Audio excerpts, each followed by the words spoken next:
So mga ka-wonders, nandito kami yung sa sementeryo. Gumagawa kami ng nitso ng ate ko. Yung namatay pala mga ka-wonders, ate ko.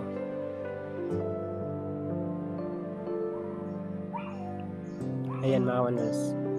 So isa sa pinakamasakit na mangyari sa buhay natin, yung mamatayan tayo ng mahal sa buhay. So katulad nung sa amin, no? Ito ate ko, yung lilibing dito.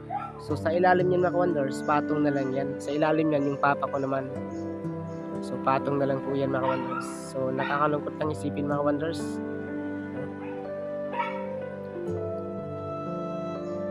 Kasi 2023 lang namatay yung papa ko. Tapos ito naman yung ate ko naman ngayong 2025. Wala pang isang taon kalahati mga ka-wonders.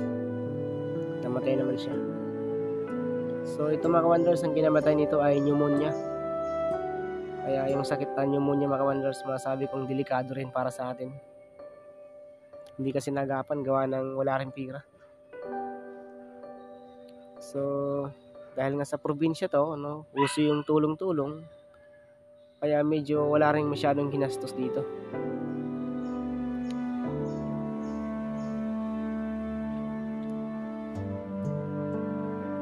So ganun talaga mga ka-wonders ang buhay.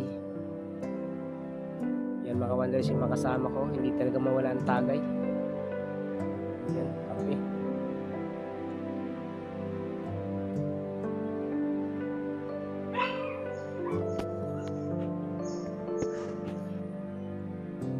Ayan mga ka-wonders.